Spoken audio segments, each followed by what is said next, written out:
Welcome to our Eyewitness News special presentation. New developments in the Gabby Petito case. The FBI on the ground at a nature preserve in Florida today, where what appears to be human remains were discovered. We don't know yet who they belong to, but they're also discovering personal items believed to belong to Petito's missing fiance, that man right there, Brian Laundrie. The couple, of course, on a road trip this past summer in their white Ford van. That's Gabby right there. That's Mr. Laundrie, a cross-country adventure that would eventually take a tragic turn. And good evening, everyone. I'm Bill Ritter. We want to get you up to date on everything we know about the new developments today in this fascinating and controversial and hugely troubling case. The FBI, with that grim discovery tonight, what appears to be human remains found near items that the FBI believes belong to Mr. Laundrie. A human remains detection team, including a cadaver dog, called in along with a medical examiner from Saratoga County, Florida. This after the Laundrie family attorney says Brian's parents found some belongings of his near a trail he frequented, a backpack and a notebook. That search and discovery happening in a swampy preserve near the Laundrie family home, an area that investigators combed for weeks, remember, as they looked for Laundrie after he was reported missing more than a month ago. That was on September 7th. So much to tell you about and to talk about. Eyewitness News reporter Kristen Thorne covering this story from the start. She's in the Eyewitness Newsroom tonight with the very latest developments. And Kristen, we knew some kind of information would eventually emerge. I'm not sure we thought it would be this, but it's come out now. You know, I think that's it, Bill. At some point, we knew that something related to Brian Laundrie would eventually surface in this case. We didn't know where it would be and when, but today was that day. This discovery was made just a few miles away from his parents' house. Earlier today, investigators found what appears to be human remains, along with personal items, such as a backpack and notebook belonging to Brian Laundrie. These items were found in an area that up until recently had been underwater. The FBI says they will remain on scene for the next several days as they process the area where the remains and the items were found. The attorney for the Laundrie family, Stephen Bertolino, said in an exclusive interview with Eyewitness News just moments after the FBI briefing that Brian's parents wanted to go into the reserve today. As you know, the reserve was only opened yesterday to the public. So Chris and Roberta had informed me last night that they wanted to go to the reserve today just to look around. And I notified the Northport police, who I believe notified the FBI, and they met them there this morning at 7 a.m. Earlier this month, on October 7th, Christopher Laundrie joined the search for his son with the FBI. I can't say for certain that Chris showed this particular area to police at that point in time, but I can say that this is an area that we initially notified the FBI that Brian liked to hike in. Police have been searching the Carlton Reserve for Brian for more than a month. Brian's parents told police Brian went into the reserve September 13th and never came home. Police have maintained a search presence in the area ever since for this exact reason, because the swampy waters are known to ebb and flow with water. Bertolino says the Laundries are grieving. Well, as you can imagine, the parents are very distraught. Like everyone else, they're going to wait for the results of the forensic identification before making any further comments. But at this moment in time, you know, they're grieving. In Blue Point, people are still grieving for Gabby. People are continuing to bring items to this memorial for her. This woman lives in Connecticut, but was on Long Island visiting family today and said as a mother, she wanted to stop by. You know, you just want it to end. You just want some closure. And that's, I think, what everybody wants in this case. Justice is wonderful, but it's not the only thing. We reached out to the attorney for the Petito family to see if they have any reaction to this latest news, but the attorney said the family would not be making any statements right now. Bill? Justice is fine, that woman said, but it's not everything. You know, just a quick question. There's lots of speculation about this, and we don't peddle in speculation, but you know, you need a Detective Columbo to figure this out, and we don't know much more than we do know. That's the bottom line here, right?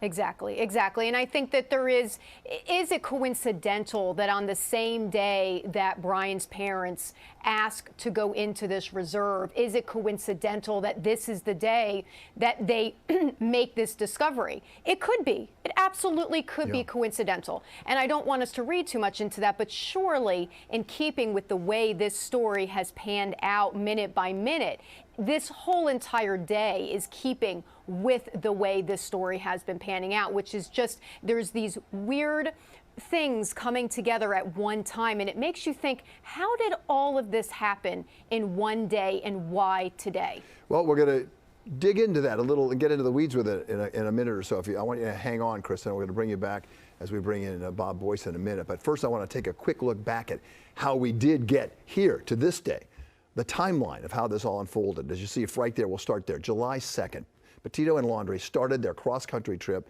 and share their seemingly happy travels on her social media. And they did it for months. That's why this was so big. On September 11th, Petito's family reported her missing to the Suffolk County Police on Long Island. On the 17th, Laundrie, the sole person of interest in this case, was himself reported missing. That's days after returning home to Northport, Florida with Petito's van, but without Gabby Petito in it. 2 days later, Petito's family received the news they were dreading. Her body was discovered inside a national park in Wyoming, Grand Teton Park. We later would learn she had been strangled. A coroner revealing she was killed 3 to 4 weeks before her body was found in the national park. And then later, an arrest warrant would be issued for Mr. Laundrie. And today, the news that what appears to be human remains were found in a park where they were searching for Brian Laundrie, as well as items belonging to him, that backpack and notebook. Now, let's bring in our team, Kristen Thorne again, and former NYPD Chief of Detectives, Bob Boyce. And Bob, I want to start with you. You heard Kristen's story. You followed the developments today. There is lots of speculation, and Kristen raised some of it. I'll raise another. How did they know? How did they know last night? Did someone call them? Did Brian Laundrie may have called his parents to say something? Who knows? We don't know.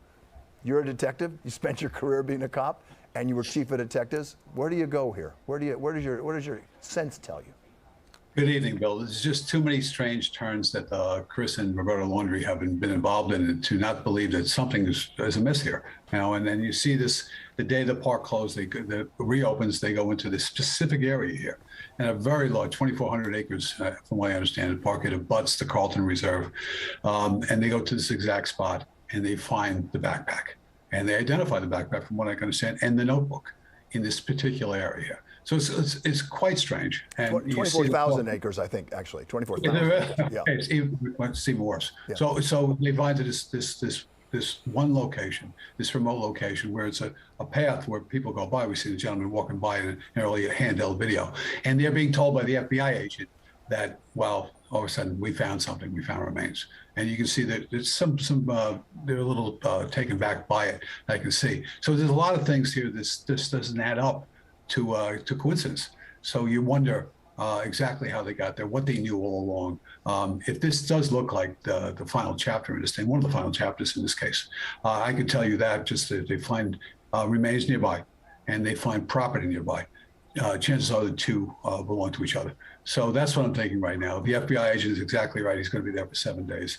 I've been at outdoor crime scenes. You have to cut down a lot of brush. You really have to give a very thorough search. It's not an easy thing. The dogs might bring you to other campsites where he was, but perhaps Brian was camping out there. The medical examiner responded. He did an initial investigation, and I believe the body will be removed for an autopsy inside a lab. And we'll know more.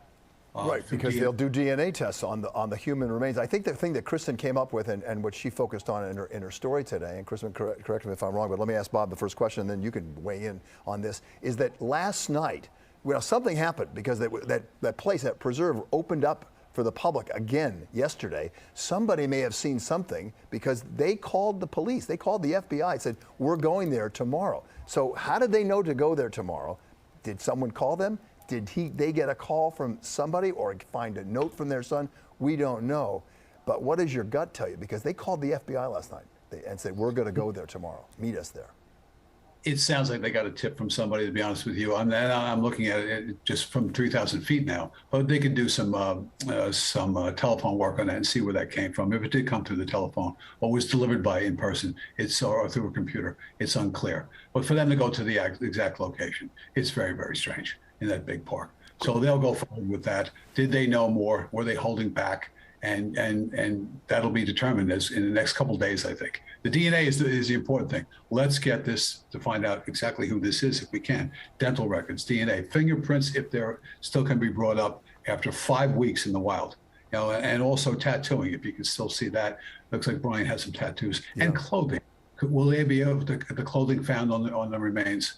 Are there additional remains that the cadaver dogs can find if they search for decomposition?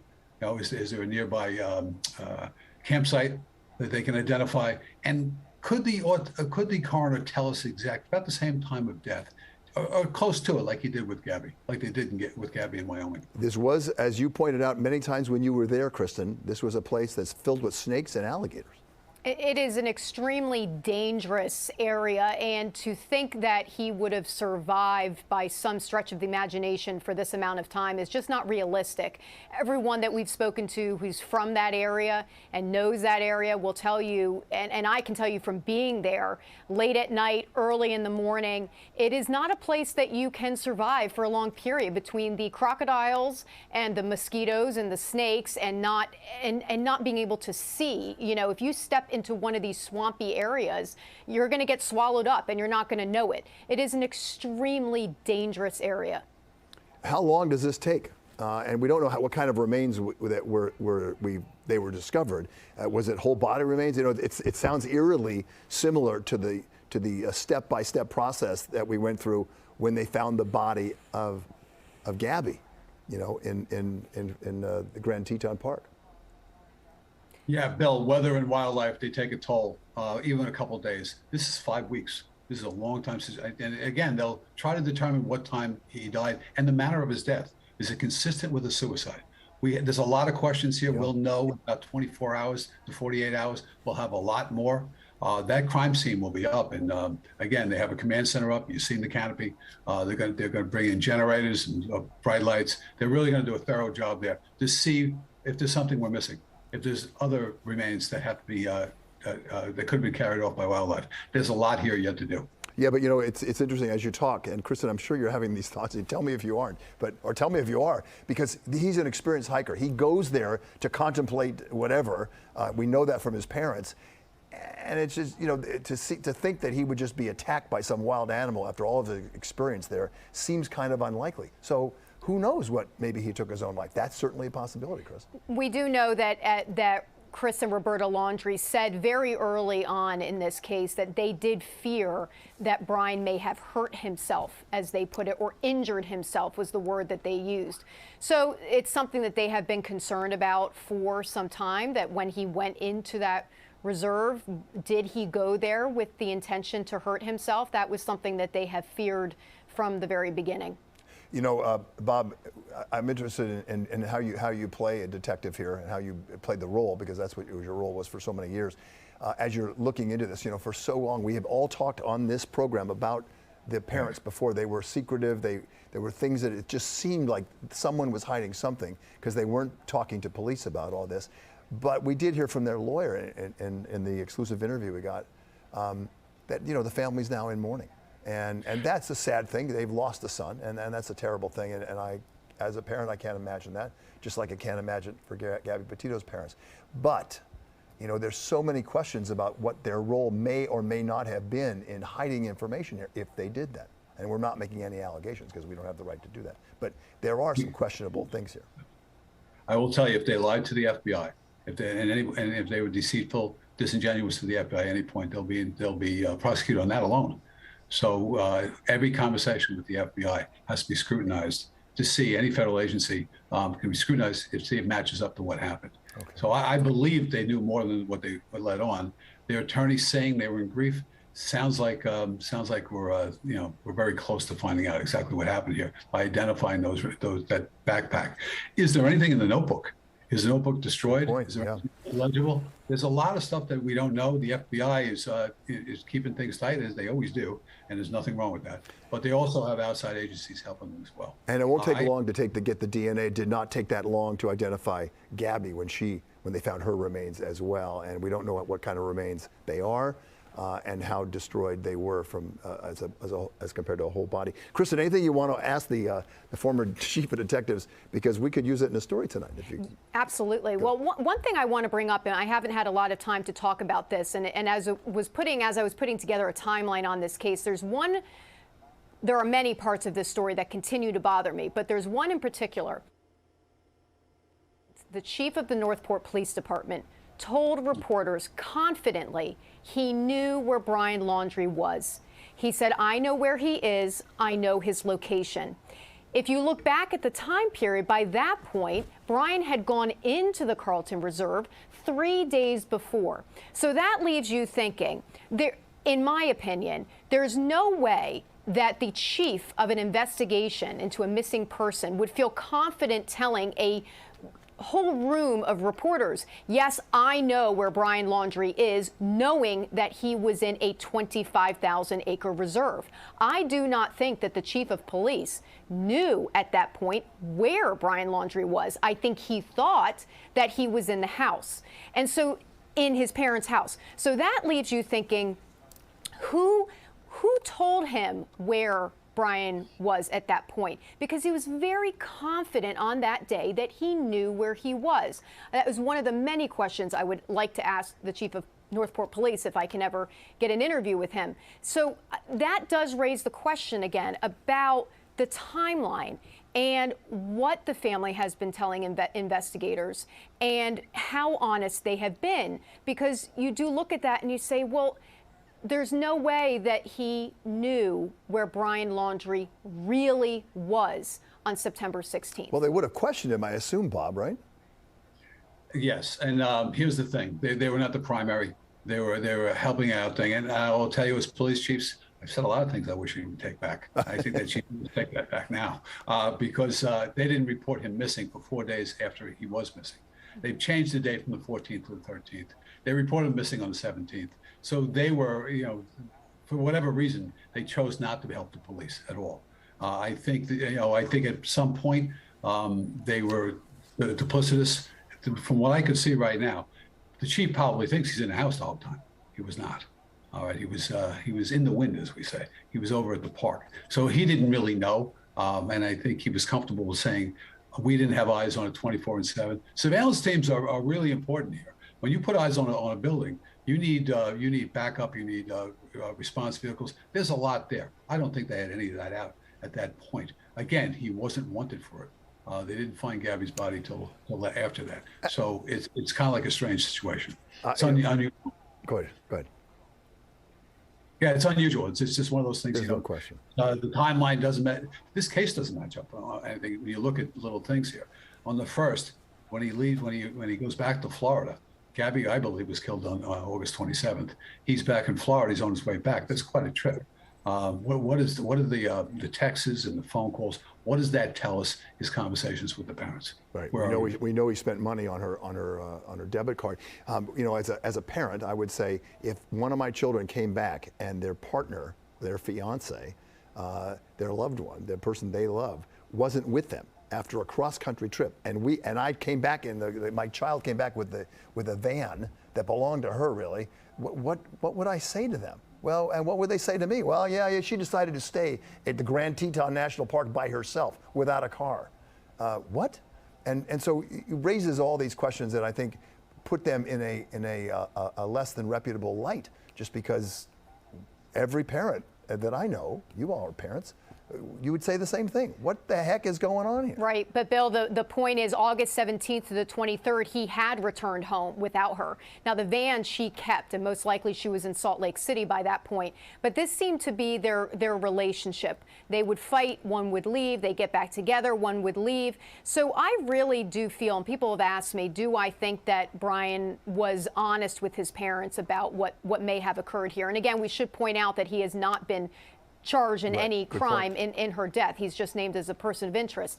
But I really do feel that when Brian first got home to Florida, I do not think he told his parents what happened. I think that he probably, again, they had just gone through this. He had just flown home without her. So it would be in keeping that the strange thing would be having the van and her not having the van. That would seem a little strange. But he went and saw his sister the day he came back, and no one really thought anything of it except, like, where's Gabby? And who knows what he said at that point. I do, however, think at some point he told his parents something, because for police to show up at their door looking for Gabby and they are met at the door by the parents with the information for their attorney means they were aware. You don't just have information for an attorney because you want to. It's because you need to. So at that point, they had to have known something. You know, it's kind of interesting, Bob, and Chris, and I appreciate your insight into this and what you think about this, because I know you followed it closely. But, you know, as a detective, Bob, I wonder, you know, we may never know what really happened. And if he did talk to his parents, if he leveled with them, if he had any kind of, you know, epiphany about this and was honest with them, they may be the only people alive that really know what happened. I agree, Bill. And you look at some of the other documented actions. They went out and bought him a new phone. Yeah. They visited another park, all kinds of things. He had the use of his car again, the Mustang. Yep. So there's a lot of actions that don't add up to this, with him being completely honest with his parents. But at what point, Kristen makes a great point, at what point did he tell them? And what did he tell them? And what happened? So all of a sudden, the whole world is outside their front door. At some point, a conversation needs to be had, exactly what's going on. I know they're in mourning right now, but let me ask you legally, and as a former cop, if he told them something, and if they participated in hiding him out and helping him disappear, and then something happened to him, either self-inflicted or not, are they culpable of any crime? I would say yes. Obstructing governmental administration, that's the law in New York. Not only this, Bill, think of the money spent on this search all these days. Think of the cost to the U.S. government and to the locals as well. They're all on the hook for that if they're not compliant, if they don't tell us. So if they tell us at some point that, we knew at this date. And meanwhile, all these officers are out there searching, and all these messages done. That's quite a weight to have on your shoulders. Yeah, no question, and perhaps a legal weight too, so there'd be mourning. I find the whole thing just so heartbreaking, and for those parents of Gabby, they may never know now if this is him, in fact, any of these answers. Kristen, you got the last word in this. What are you going to look for as we unfold the next couple of days? I think, you know, if this turns out to be positively identified as Brian Laundrie, people have asked me what I think about this case, and to me, it's just very sad. I find the whole story very sad. You look at those pictures of them, you look back at the body camera video out of Moab, and you know what? The whole thing, at one point, they were a young, vibrant couple in love. They're 22, 23 years old. They were traveling the country together. And yes, there is an image of them that we see on social media that was not real. And I think that's why a lot of people watched that body cam video, and because it was so real. They most likely did not know that they were being filmed when that was all happening. So to me, you see the pictures again, yes, of them kissing, and at one point they were so in love, and now look where we are. And to me, it's just so sad. I think this is why, to both of you, I think this is why it resonates with so many people. I think it's why it resonates with parents. You know, how do you protect your children in these situations? And I think if there's a legacy for her, it is that parents will be more aware.